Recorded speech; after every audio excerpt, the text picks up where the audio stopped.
Hello and welcome everyone to the Capital Mind podcast. If you'd like to know more about us, visit capitalmind.in. And if you'd like to invest with us, do visit capitalmindwealth.com. This podcast is for informational purposes only and should not be relied upon as the basis for investment decisions. Clients of Capital Mind may maintain positions in the securities discussed in this podcast. Hi everyone and welcome to episode 30 of the Capital Mind podcast. Thanks for all your support so far, and we're here to talk about what is very truly, I would call it the topic of the month, the topic of this lockdown, and honestly the topic of the stock markets for the last several months. And you've guessed it, it's Reliance and Jio in particular.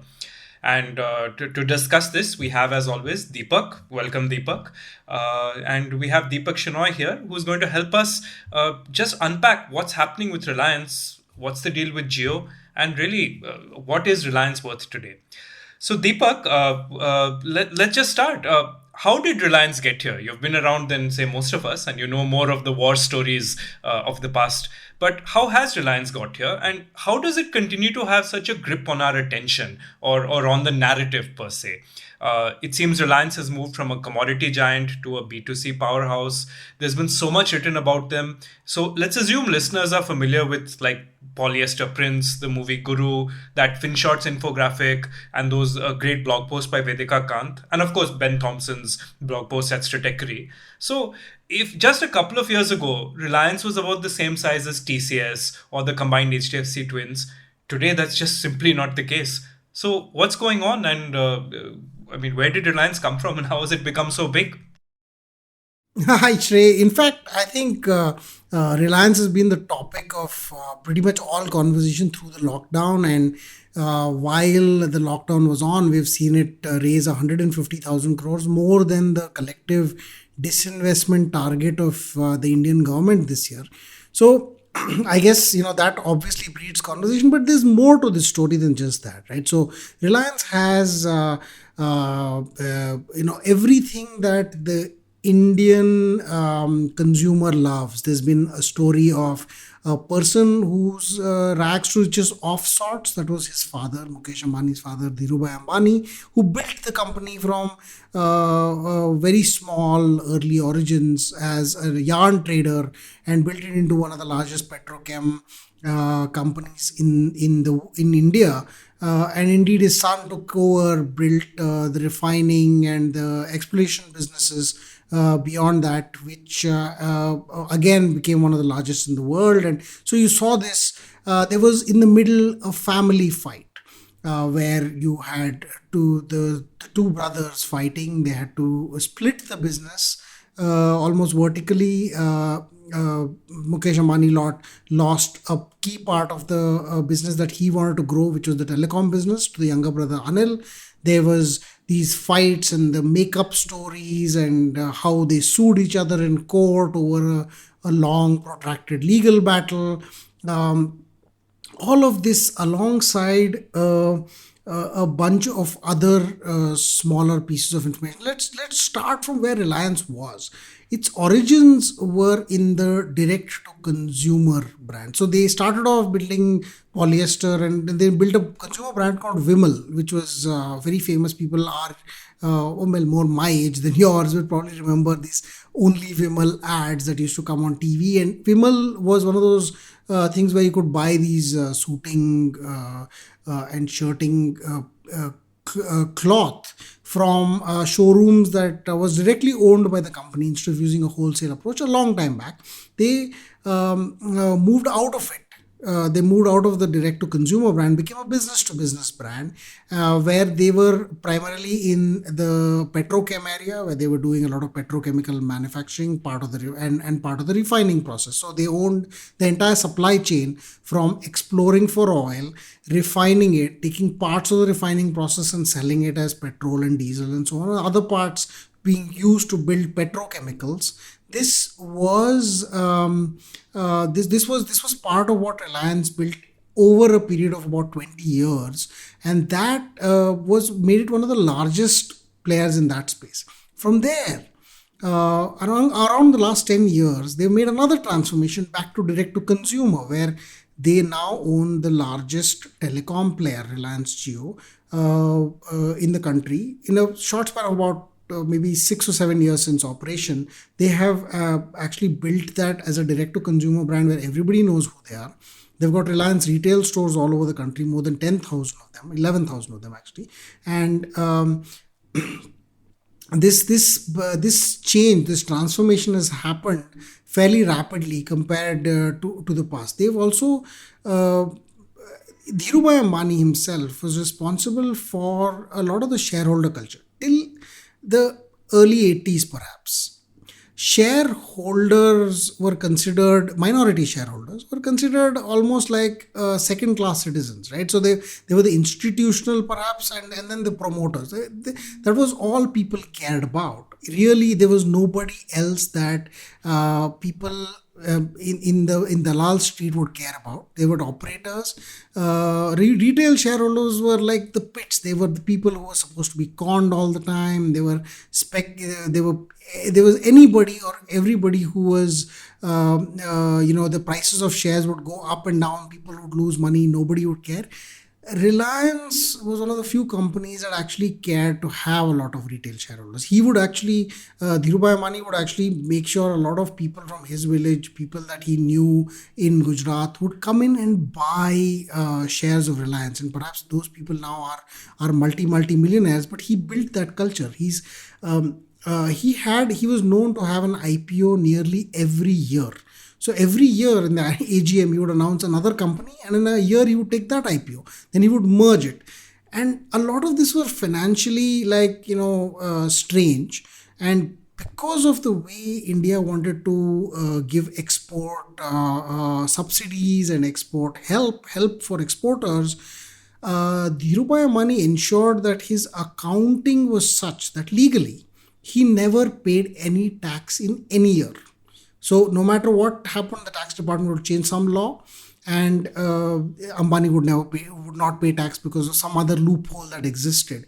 To this date, Reliance is known to be one of the people who have the best tax planning, and perhaps have hired some of the most of the people who are in the tax department who retired after ages of experience, so that their tax planning is at absolutely an optimum. So he did this over a period of I think about 10 or 15 years, and after which the Indian government literally gave up and said, we will create a minimum alternate tax. So if under all the other laws you still end up paying zero tax, you have to pay minimum 20%. This law was actually created for Reliance. So imagine its mind space, even in the government circles at that time. Say, how can a company this big not pay any tax? They actually changed the tax laws to ensure that if nobody could pay tax, they would. And there was, of course, this famous case. I think we did a podcast separately about that, which was where a certain set of bear operators were hitting Reliance stock, and Reliance shareholders would have lost money if the share had fallen substantially, the price had fallen substantially. So what Dhirubhai Ambani ended up doing was that he attacked them in the sense that he ensured that there was enough buyers for his shares, that the people who were shorting them and trying to build the price down actually went bankrupt right through this process, which was 1984 or so. And it was so big that they shut down the Bombay Stock Exchange for 3 days because of the peculiar structure of the deal. And Reliance, Dhirubhai Ambani refused to back down, just to prove a point that you should not attack Reliance or the minority shareholders. He could have let it go and let the price would have come back in 6 months, but he wanted to make that point. And since then, there is actually a cartel that does not touch Reliance shares. Mukesh Ambani proved similarly, where it's known, in industry circles that Reliance IPOs, you don't lose money. That means you buy in the IPO, the price will never go down below. Mukesh Ambani kind of kept that word, because when the prices of Reliance Petroleum, which was one of the companies that they listed in 2006, when its prices started to come down after the global financial crisis, instead of having people see that make a loss, he merged it with Reliance Industries at the same price effectively as the IPO. So that was another reason, I think, where these tales are folklore perhaps, but we've had all of these different stories, and all of them come together to make them higher in our mind space. And Reliance has made money. It's gone from 55 rupees in 2000, effectively. I'm not considering the demerger in 2004, but 55 rupees to now, what, 2000 rupees, 40x times, versus HDFC's. HDFC's done about 19 rupees roughly at the same time to about 1000 rupees today. So 50 times. So it has been a stock that's made money for people as well. And what do you think explains the grip, though? Is it just the personalities involved? Is it the rags to riches, as you said? I mean, is that what's with the mind space? I mean, Oh, if you think about it, Shrey, the movie Guru had this, right? Where it was obviously about Reliance, but the idea here was that this person was big enough to have got broken the license Raj when it happened, and thrived even after. He controlled sort of the political system in the movie, and the folklore is that he does that even now. And you can say that, listen, if this party in power, it's Ambani friendly, but the other party comes to power, that's also Ambani friendly. How that pans out and how easily it comes in, saying the company, the feeling is that this is this guy who literally controls the strings of government. I don't know how true that is, but it's folklore, and that is essentially the love-hate relationship India has with them. They have this massive house, they have these parties where they call everybody, these fancy videos that somehow seem to come on social media where someone's opening up the invitation which they have sent for someone's wedding in their family, those fancy things. It's like India's soap opera playing out in real life. fair enough. That sounds very accurate. And I think, however, now let's just get back to the numbers for a second. If I'm a shareholder of Reliance, which Capital Mind Premium is and Capital Mind PMS is, so we're certainly happy about that. But let's say as a shareholder of Reliance, currently we're counting our lucky stars. The stock has got, what is it, 4x in the last 5 years. So it's been brilliant, right? But on the other hand, this raises nagging worries that is this like owning, say, Microsoft or Wipro, if you want to come closer to India, way back in 99? I mean, there's obviously a story of success and future riches, but is this story now overdone, and are we just braced for a big correction or just 10 years of stagnation? Shay, let's take the two examples that you've given. Okay, so we're looking at, say, Microsoft. Microsoft had a monopoly in 2000 or 99, and that monopoly was Windows. Unfortunately for it, the internet was coming along. Microsoft disregarded it. It couldn't use the monopoly it had to dominate the internet. Otherwise, we would not have heard of Google or Facebook or whatever. So, to that extent, Microsoft could not use the substantial power it had to be able to dominate the next big thing that is coming around, which was the internet. They kind of missed the opportunity. So it was not like they couldn't; they just didn't, and they lost the plot. If you look at Wipro, Wipro, on the other hand, had lots of cash, and it was at a very interesting stage in 99 2000. But again, it didn't use that cash to either acquire companies that could have given it more technology. Look at TCS; it acquired a bunch of companies. It went into the next league. Now, if you look at IBM, for instance, and say IBM versus Wipro in 1999, IBM was way bigger, and you wouldn't compare them, and neither would you compare TCS. But you actually would compare, can now compare TCS and IBM there, because TCS kind of bumped itself up the scale. Wipro hasn't. In both these cases, these companies didn't use that opportunity. Jio, on the other hand, has no lacking for such an ambition. If you look at what it says, it's seeing the future. It's telling us what the future is. It has serious ambitions. It's saying it's going to use and own the infrastructure, the data that you will have in order to access this next big thing. So it's not only ambitious enough to and hungry enough to go for it. It actually is dictating the path that a lot of us will take, which both of these companies could have done. On the other hand, if you look at the cash cows that Microsoft had, which was Windows and Office, and Wipro had its traditional business and the Y2K business, these cash cows were never really used to build into new businesses at that time. Microsoft has started to do it now, but Wipro still hasn't. But Reliance did this, right? So they actually got rid of the dependence on oil and petrochem as the only driver of their future, into now the drivers being both retail and Jio, both of which are very different businesses from telecom, from petrochemicals and from oil refining businesses. So he actually didn't mind using his cash and getting into a completely new business. See what Microsoft has done since Satya Nadella was on. Satya Nadella has come in and he said, okay, let's now get a little bit less dependent on Windows and Excel going forward. Suddenly you're seeing Microsoft, they've acquired Skype, they've got a bunch of internet businesses. They are now with Azure, one of the largest players in the shared cloud space. They bought GitHub. They have embraced open source. There's a bunch of things, small things that has been done, and Microsoft's back up again. As soon as the businesses changed contours and the ambition came back in, I think Microsoft's done really well. This is precisely what I think the reason is that Reliance today is also at a price to earnings ratio of 33 times, even considering everything, not accounting for the Corona quarter. With no net debt, with the cash it has, it's valued at about 33 times.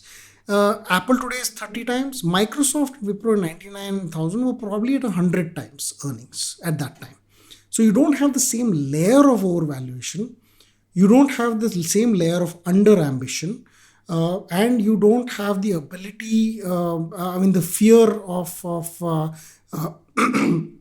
moving out of your own business and creating new ones that both these companies, Wipro and Microsoft, had in 99. So that's why I think it's different. And while you may still see Reliance being overvalued, I don't think the comparison with a Wipro or Microsoft 1999 is quite the same. Okay, so then since you're saying that, how would you value Reliance today? Do you think you could talk us through the numbers, and what is it today? Something like 14.5 lakh crores, which is, well, not quite $200 billion yet, but at numbers like these, can you make the individual businesses add up to something like this? Yeah, actually, you can't value Reliance the traditional way, saying, listen, let's look at the earnings as a whole and give it some multiples. So the P of 33x is just an overall aggregated number. Now they have three main businesses. The oil to consumer business, let's call it that. That is the petchem, the oil refining, the exploration businesses. These businesses are valuable, of course, but at what level? They make a lot of money. You will give them commodity level valuations. We're talking of roughly $75 billion USD, which is about 6 lakh crores. There's retail, which in private valuations is higher, but we're talking of Amazon level. Amazon might come in with 10%. There's a rumor that will happen soon. But if you look at the numbers they're talking about roughly 3 lakh crores. This is also about 30 times EBITDA. I think EBITDA is about 10,000 crores a year on last year. So we're talking about roughly that much, which is less than what a DMart is getting. But okay, assume that that's the kind of valuation you'll get, 3 lakh crores. So 6 lakh crores for the oil to consumer, 3 lakh crores for retail. Jio platforms. Now currently it's valued at a 5 lakh crore number. Now, as I say currently, because that's what Facebook and Google and all of those companies have invested at. But given the future, the fact that you can value this company in multiple ways, but let me give you just one comparison. Zoom, the media company itself, it's valued at $70 billion today. That's a company that makes one piece of software that is, of course, in use in a lot of parts of the world, does not have anywhere close to either the subscriber base. Remember, Jio has about 400 million subscribers. I don't think Zoom has anywhere close to that. Paying subscribers too, and a lot of them are going to be able to use Reliance's technologies on top of their Reliance connection. Reliance technology is going to be owned by Reliance. So if you give it just a marginally higher valuation, if it were to list today in the US as Zoom, so you'd say, okay, 70 billion for Zoom, 110 billion dollars for Jio. If that's the case, you're talking of about 6 to 7 lakh crores, about 8 lakh crores, let's say, for Jio by itself. This added up is roughly, 15 lakh crores. So if you add all of this up, it would probably be at 200 plus billion dollars in valuation. And what this will do, this has to be looked at is, you're going to give it a little bit of a discount, because Reliance owns these businesses and not all of it. So if you take $110 billion, Reliance owns only 70% of it. So you're going to give it a bit lesser valuation than that. Overall, I think currently Reliance is reasonably valued. It's not phenomenally this thing. But then you have levers, right? So you got a bunch of other things. But before we come to that, we might as well say, if you were to take the individual pieces of the business and not count any of the synergies within, the individual businesses probably add up to the 14 lakh crore valuation that we have today. And that way, I think we'd say, this is an interesting piece. We actually have a business which has these 3 or 4 moving parts, all of which now they can actually combine with each other in order to add value, right? So you've got retail. They have stores. They have 11,000 stores all over the country. They don't have an e-commerce arm yet. Not much at least. They're talking about it. So they built something called JioMart. Now this is Reliance Jio, the telecom company, with Reliance Jio Platforms, the software and tech company, married with Reliance Retail, the retail company. So if you take all these three things, you can say, listen, I could use all of the infrastructure we've got and build something that could compete with an Amazon. And Amazon is a company that has been losing money every year for the last 6 to 7 years, and probably will lose a few $1 billion every year for the next 5 or 10 years. And you're competing with that. And the only guy who can do that is somebody like Reliance, who's got all of the other pieces so firmly built in that he can generate value out of that. So that additional value creation can come from combining these arms in different ways. And to compete with the likes of Amazon, with the likes of a bunch of other companies who probably don't have as much cost of capital as any Indian company does. Right. That's a strong argument. But now let's look at the size point which you've raised and some worries it might cause. Reliance is probably, when I was looking at that cap table thing, Reliance is probably equal to the market cap currently of its the next numbers 2 and number 3 on the Indian stock market. Let's say, what is that, TCS and HDFC Bank or something like that. So if it's as big as them combined, and the fact that they seem to be able to lose money, they don't have any debt anymore, are you or is anyone seriously worried about Reliance becoming a monopoly? Is this something that's happened in the past? Is this a concern we should look out for? And as you just pointed out, when people do get seriously concerned about someone becoming a monopoly, like say Microsoft in 99, forces conspire, governments and otherwise, to then make sure that your future prospects aren't as bright. So could that be a potential downside for Reliance looking ahead? So, if you're a Reliance shareholder, obviously like we would like it to become a monopoly at some point. But the problem is everybody fears this, right? Reliance will own your world, own your data, own everything that you have.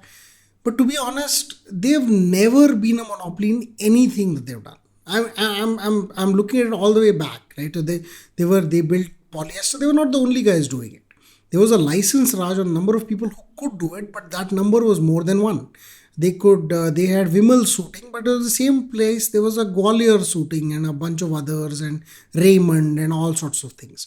There is the refining business. Are they the only people who can refine petrol? No, they've always competed worldwide with refiners worldwide, and trades done in Singapore and in Dubai and so on. There's no reason why they could be called a monopoly in refining. In petrochemicals, are they the only guys who make polystyrene and a lot of the plastic stuff that Reliance currently produces? No. The answer is again a ton of others. There was a exploration business where they did KGD6. They were not monopolies in this. KGD6 was a block that they bid for and got, but there were other companies that bid for other blocks and got those as well. So there was no monopoly there, and there is no monopoly now. Reliance Retail is not the only shop you go to, and it will not be the only shop you go to, even if they were to buy out all of, say, Kishore Biani's Future Retail. The rumors are in that they will, but even if they did buy that, that's not the only set of shops you go. They own, they have a monopoly. If you think of, they bought Hamleys recently.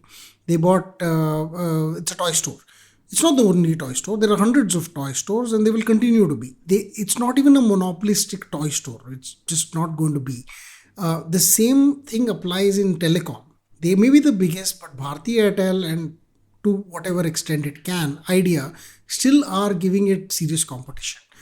Even if it were to go to another extreme in terms of being able to, kill Idea by just making it have so many losses, I believe, like the airline industry, eventually we'll see another player in the telecom space, because the space can take three large players, and Bharti isn't going anywhere. So I don't think we should be worried that Reliance will become a monopoly. In fact, the only thing that I feel that we should be worried about is the fear that the government itself, saying that, listen, politically we cannot be seen as being aligned with this person, because everybody feels that whatever we do, this person takes the maximum impact or benefit out of it, and so therefore they may try to actively take steps like the VP Singh government did in the 1980s, is to distance themselves from Reliance or make it inconvenient for Reliance. But other than that, I don't see that as a monopoly as a threat. Fair enough. So, as you talked about the scale and ambition throughout this, one question which I'd like to ask is, so why is there only one Reliance? We've had success stories in India in the past. IT was a success story. Pharma was temporarily a success story. Finance has been a bit of a success story. But, it seems we've circled back to Reliance, and as we're coming to grips with what they've truly accomplished over the last 10 years, no one seems to have come even remotely close. And certainly the stock prices reflect that. So, can you talk about this? Why is it that, again, all the numbers are so favorable, right? 1.2, 1.3 billion people, fast-growing GDP, all that stuff. Why is there only one Reliance in this country? Yeah, so here's my my thought process here is the concept of a big, hairy, audacious goal. I don't know where I read this, probably Dilbert or something like that. But no, I think this was that one of those authors of a business, Jim Collins or something. Jim Collins, yes, there you go. Yeah, it sounds very nice because it even abbreviates to like this Bhag, which sounded to me like an Indian thing. But you see, the very few people in India actually have that kind of level of ambition. Imagine a guy who's a yarn trader saying, I'll build the largest polyester company, and then the largest petrochemical complex, and then the largest, he built the world's biggest petrochemical, most complex refinery. That could, because you need complex refineries to break down stuff that you get from Saudi Arabia, which is what is called heavy sour crudes. Heavy sour crudes are with extreme amount of sulfur content and very dense. So you need a more complex refinery to do this. People said, okay, India is not going to do this. Mostly it was public sector refiners.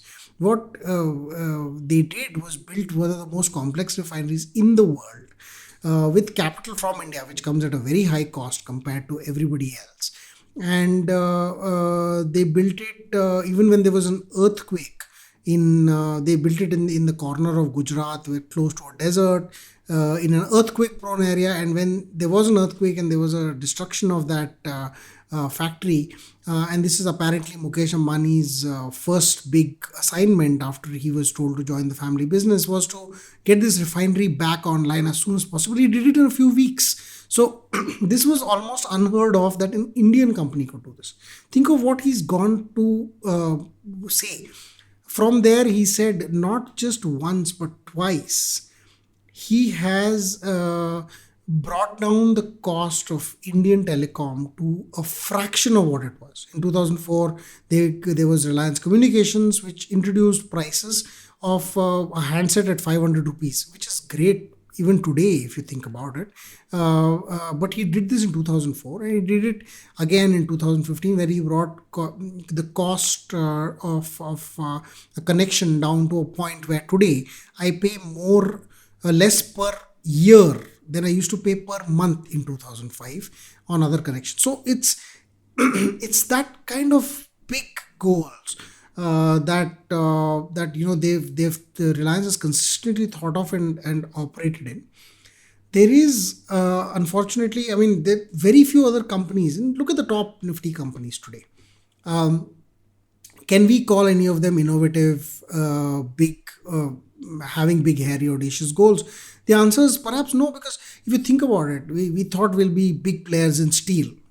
We produce less than 10% of China's capacity today, and we think of ourselves as big. We're nowhere close, right? So look at the commodities, the steel, copper, aluminium. We've made our attempts, but we're nowhere close to being, the world's biggest, even in plays like commodities.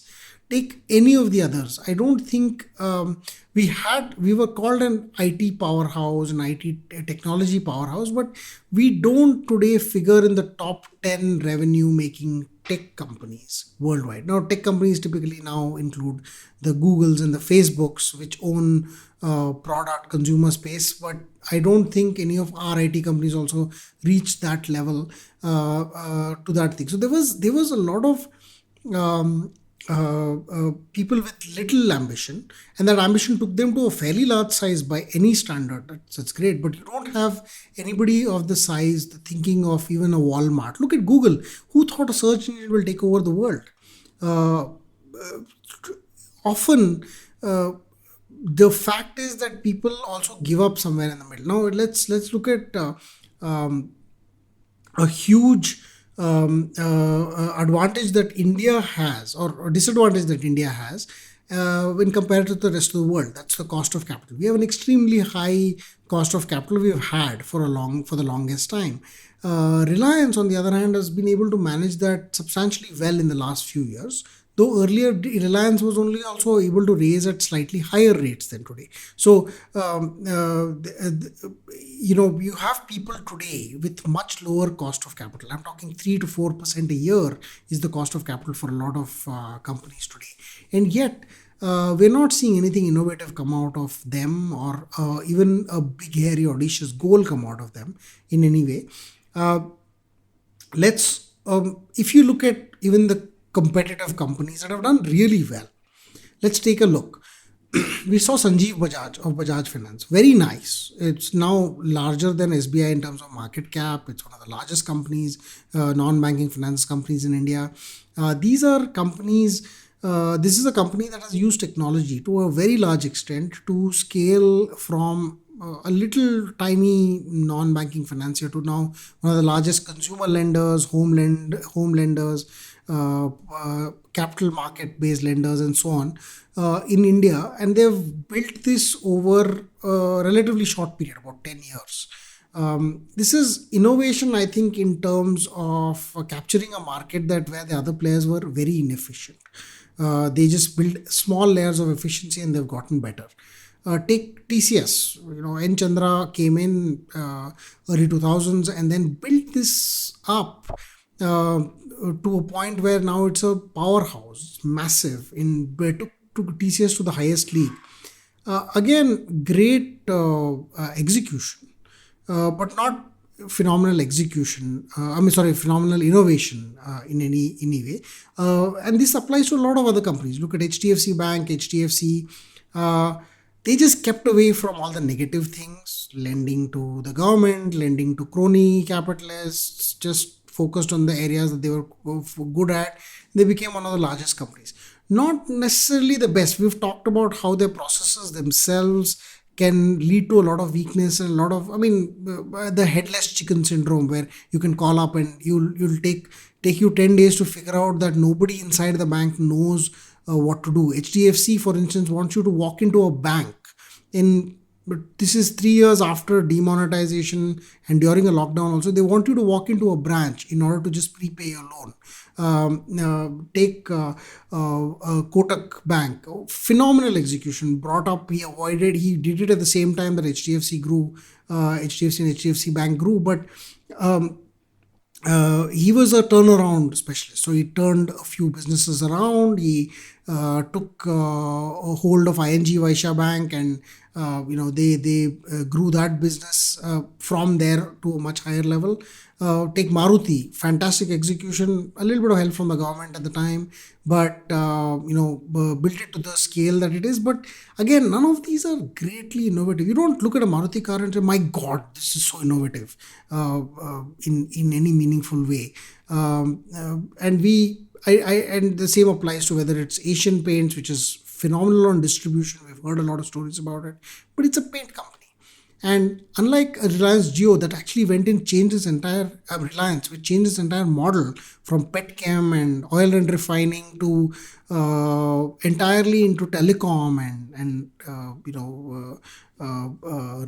retail, direct to consumer retail. You don't see an Asian Paints or a Maruti or any of these things ever getting into businesses that will be completely different from what they are, even though they have a lot of cash or access to a lot of capital. That innovation or change or the big, hairy audaciousness has been seen only in the private space. I'm talking about early stage private space. You see Flipkart. They built a fantastic business. In the end, of course, had to sell out to Walmart, but they did get it to a reasonable amount of size. We're seeing Zomato, which has ambitions not just in India, but worldwide in terms of delivery.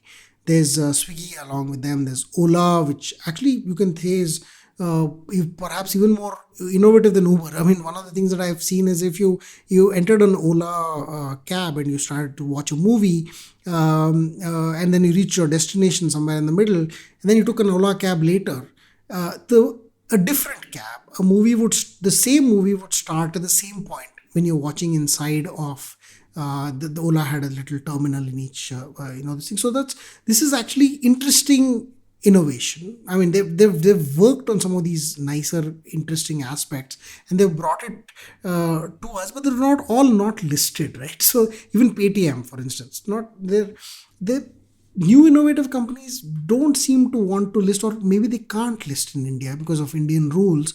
They can't get access to the cheaper capital. They're the only ones who can compete with Reliance because they seem to have the big, hairy, audacious goals. And they've taken capital from VCs and PEs who have a limited shelf life. And they want you to exit after a certain period of time, which is why Walmart had to take over Flipkart. Otherwise, we'd have seen a Flipkart listed on our bourses, and maybe the Bansal brothers might still, not brothers, well, Bansals would still be around to compete. I mean, I'm just saying, but maybe it's just the lack of big goals and ambition that has kept away other competition from here. Fair enough. So that's a sensible argument. I mean, your point is that the Indian stock markets are rewarding and therefore, in that sense, attracting people who are phenomenal at execution, but not perhaps so much at innovation. Our private companies do innovate, and you've named some extremely compelling examples. But since they're backed eventually by people who need exits, they perhaps sort of end prematurely. Reliance seems to have managed to, in a bit, capture the best of both worlds, where it was able to use the capital, deploy it steadily, and marry that with its great execution and reach where it has. So, that's a very comprehensive and interesting look at Reliance. Interesting. I don't hear you saying 10x from here or anything along those lines. It won't be India's first $1 trillion company, but it seems fairly valued at the moment, as you pointed out. So, yeah, in fact, I think here's where I think the thing comes. You have to actually take this with a little bit of salt as well, because everybody tries to out-execute everybody else. But it doesn't mean that we will always see Reliance on the top of everything. I just think that it's a very interesting opportunity. It's not the only one. It's also something that we have to put a caveat to, saying, listen, we sound so enthusiastic. It's almost like sell your neighbor's house and buy Reliance, but that isn't that, right? So it's still like we're impressed very seriously. I am impressed with their execution, the ability to have raised 150,000 crores in a lockdown, and also, of course, the Reliance Jio scale and size. But at the same time, I think, challenges lie ahead. So if even now they're not up to the best standards, GeoMart, you can still order food on GeoMart and you can get something completely different, and it'll take you 30 days to find out who to contact before they fix things. So it's not like everything is roses out there, but I mean, you're seeing pretty much a very different Reliance than the Reliance of the past. Fair enough.